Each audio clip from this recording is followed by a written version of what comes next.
안녕하세요. 화요일 비탐성에 오신 빛의 성도님들을 진심으로 환영합니다. 우리 같이 기도하고 오늘 비탐성 시작하도록 하겠습니다. 하나님 아버지, 오늘도 말씀 앞에 섭니다. 말씀이 우리 마음에 들려왔으면 좋겠습니다. 어둠 속에 빛이 있으라 말씀하셨을 때 어둠이 그 즉시로 떠나갔던 것처럼 우리 마음에도 빛이 있으라 말씀해 주셔서 우리의 영혼과 마음과 생각이 하나님의 말씀으로 밝아지고 맑아지며 살아나게 하여 주십시오. 예수님의 이름으로 기도합니다. 아멘. 오늘은 사무엘하 12장 7절 후반절 말씀부터 15절까지 12절까지 함께 공부해 볼 텐데요. 먼저 12장 7절과 8절 두 절 말씀 함께 읽어봤으면 좋겠습니다. 함께 읽습니다. 시작. 주 이스라엘의 하나님이 이렇게 말씀하십니다. 내가 너에게 기름을 부어서 이스라엘의 왕으로 삼았고 또 내가 사울의 손에서 너를 구하여 주었다. 나는 내 상전의 왕궁을 너에게 넘겨주고 내 상전의 아내들도 내 품에 안겨주었고 이스라엘 사람들과 유다 나라도 너에게 맡겼다. 그것으로도 부족하다면 나는 내가 내게 무엇이든지 더 주었을 것이다. 아멘. 이제 나단은 하나님을 대신하여서 하나님께 들은 이야기를 다윗에게 전하기 시작합니다. 나단은 그동안 다윗이 꽁꽁 숨겨놓았던 이야기, 감추어 두었던 이야기, 완벽하게 드러나지 않는다라고 생각했던 그 모든 일들을 하나하나 폭로하면서 다윗을 하나님의 그 거룩하시고 어미하신 존재 앞에 다시금 세워놓는 일을 합니다. 그리고 다윗이 저지른 가장 핵심적인 죄가 무엇인지 이렇게 이야기를 하는데요. 9절 한번 볼까요? 그런데도 너는 어찌하여 나 주의 말을 가볍게 여기고. 지금 다윗이 저지른 가장 큰 죄는 무엇이라고 하나님이 말씀하시는 거예요? 나 주의 말씀을 어떻게 여겼대요? 가벼이 여긴 죄를 이야기하고 있는 겁니다. 하나님께서 다윗을 보실 때 다윗이 저지른 가장 큰 잘못, 그것은 하나님의 말씀을 가벼이 여겼다는 거예요. 이어서 10절도 한번 보면요. 너는 이렇게 나를 무시하여. 다윗이 저지른 잘못은 무엇인가? 하나님의 말씀을 가벼이 여긴 죄, 하나님을 무시한 죄라는 겁니다. 그런데 여러분 한번 잘 살펴보세요. 이건 너무나 당연하고 필연적인 결과예요. 하나님의 말씀을 가벼이 여기는 사람은 어떤 사람인가요? 하나님의 말씀을 소중히 여기지 않는 사람이에요. 하나님의 말씀이 가진 권위에 순종하며 살지 않는 사람이에요. 하나님의 말씀을 내 가치의 우선순위에 두지 않는 사람이에요. 1번을 현대 용어로 옮겨서 우리의 식대로 이야기하면 어떻게 이야기할 수 있을까요? 하나님의 말씀인 성경을 날마다 내 손으로 펼치지 않는 사람.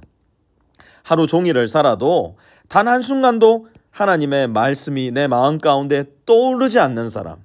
1년 365일을 살아도 내가 언제 하나님께 순종했더라? 순종의 추억 자체가 없는 사람이 어떤 사람이라고요? 하나님의 말씀을 가벼이 여기는 사람이라는 겁니다. 사랑하는 성도 여러분, 하나님의 말씀을 무겁게 여기셔야 됩니다.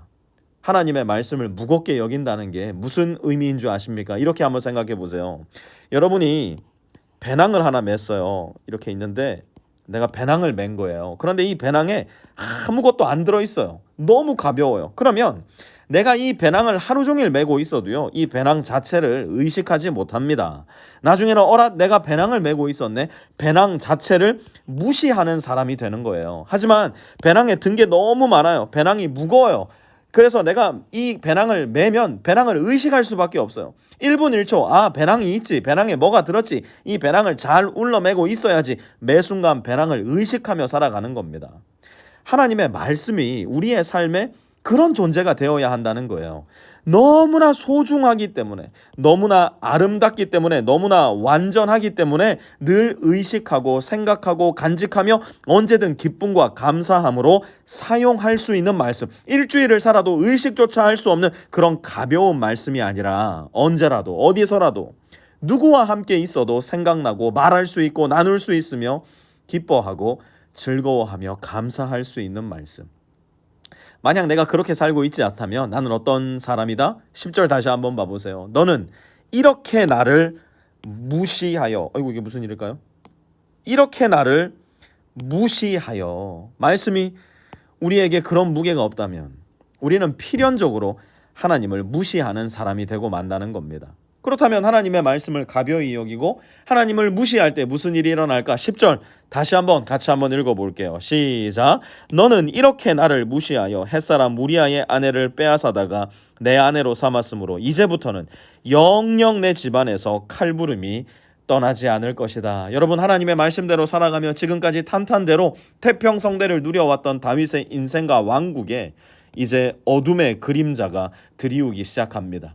이제 앞으로 장남 암논은 압살롬에 의해 죽임을 당하고, 압살롬은 요압에 의해 죽임당하고, 아도니아는 솔로몬에 의해 죽임당하는 평생을 거쳐 다윗의 마음을 찢어놓는 비극이 다윗의 왕국에 일어납니다. 11절에서 12절도 한번 같이 읽어볼까요? 주님께서 또 이렇게 말씀하십니다. 내가 너의 집안에 재앙을 일으키고 내가 보는 앞에서 내가 너의 아내들도 빼앗아 너와 가까운 사람에게 주어서 그가 대낮에 너의 아내들을 욕보이게 하겠다.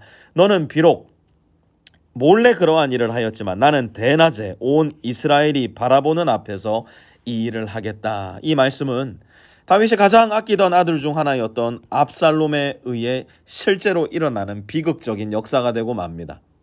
하나님은 오늘 이 말씀을 통해서 다윗에게, 또한 오늘을 살아가는 우리에게 무슨 말씀을 하고 싶으신 걸까요? 죄에는 반드시 결과가 따라온다는 사실입니다. 하나님이 자비하시고 은혜로우시며 노하기를 더디하심으로 내 죄에 아무런 결과를 묻지 않으실 거라 착각하지 마시기 바라요. 내일 좀 더 구체적인 이야기를 나누게 되겠지만 하나님은 우리의 죄를 아무것도 못 본 척 눈 감아주시는 분이 아니에요. 하나님은 오히려 가장 치밀하고 정확하게 우리의 죄를 계산하시어 그 비싼 값을 치르시고 우리가 또다시 그 덫에 빠지지 않도록 동서남북 사방에서 우리의 마음과 생각을 식이실 뿐 아니라 우리 안에 성령을 보내어 주셔서 이 죄를 경멸하게 하시고 미워하게 하시고 거부할 수 있는 힘을 주신다는 겁니다. 죄에는 반드시 그 결과가 따른다는 이 지엄한 역사 앞에 바르게 서야만 합니다. 그리고 겸손하고 깨끗한 마음으로 오늘도 하나님의 말씀대로 살기 원합니다. 하나님의 말씀대로 살게 하소서 기도하는 마음으로 오늘 하루를 살아갈 수 있기를 바랍니다. 하나님 아버지, 주님의 말씀은 오늘도 정성을 다하여 우리의 마음과 생각 속에 우리 삶의 한 발짝 한 발짝 위에 힘을 주어 꾹꾹 눌러 새겨놓는 우리가 되기를 원합니다. 어디를 가도 무엇을 해도 하나님의 말씀이 생각나는 복 있는 사람이 되기를 원합니다. 우리 안에 계신 성령께서 우리 마음속 말씀의 불꽃에 계속하여 기름을 부어주셔서 그 무엇보다 하나님의 말씀이 사그라들지 않는 인생으로 살아가는 우리 모든 빛의 성도들이 되게 하여 주십시오. 예수님의 이름으로 기도합니다. 아멘.